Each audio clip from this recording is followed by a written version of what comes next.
ए रुको, कान तक रोज ले आ रहे हो, चलो बाहर।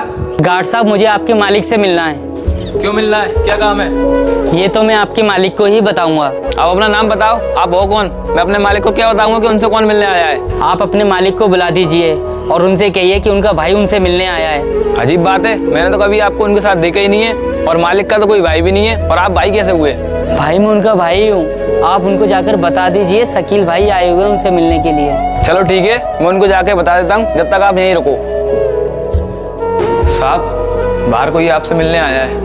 कौन मिलने आया है? साहब, वो आपको अपना भाई बता रहा है। मेरा भाई? मेरा भाई कौन आ गया? चलो एक काम करो, उनसे चाय पानी का पूछो, उनको बिठा लो, जब तक मैं आता हूँ। ठीक है साहब। लगता है कोई मांगने वाला आया है। बताइए क्यों आए हो मुझसे मिलने? भाई साहब, बात कुछ ऐसी है, एक एक्सीडेंट में मेरी आंखें चली गई और मेरा पैर भी टूट गया। उसके बाद मेरी नौकरी भी चली गई। अब मैं बहुत परेशान हूँ भाई साहब, खाने के लिए भी घर में कुछ भी नहीं है। मैंने कई लोगों से मदद मांगी, लेकिन कहीं से भी मुझे मदद नहीं मिली। इसलिए मैंने सोचा चलकर अपने भाई से मदद मांगूं, मेरा भाई मेरी मदद करेगा और मुझे यकीन है कि आप मेरी मदद करेंगे। आपको कैसे यकीन है मैं आपकी मदद करूँगा? क्योंकि आप मेरे भाई हो। ये क्या भाई भाई की रट लगा रखी है? कौन से रिश्ते से मैं तुम्हारा भाई हुआ? मैं तो तुम्हें जानता भी नहीं हूँ। आप आदम के बेटे हो ना?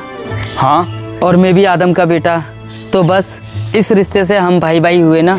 मैं बहुत मजबूर होकर आपके पास आया हूँ। शायद आप बड़े लोग नहीं जानते कि मजबूरी क्या होती है।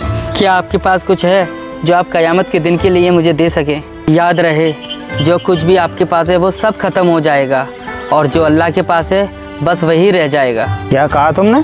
मैंने कहा जो कुछ भी है आपके पास क़यामत के दिन के लिए वो मुझे दे सके, क्योंकि जो कुछ भी है आपके पास वो सब ख़त्म हो जाएगा, वही रह जाएगा जो अल्लाह के पास है। मुझे समझ में नहीं आया, एक बार और बता दोगे आप? मुझे नहीं लगता कि आप मुझे समझोगे, और तिवारा बोलना मेरे लिए ज़िल्लत है। अगर आपको मदद नहीं करनी तो मैं चलता हूँ। नहीं नहीं रुको, कसम खुदा की मुझे तुम्हारी सारी बात समझ में आ गई।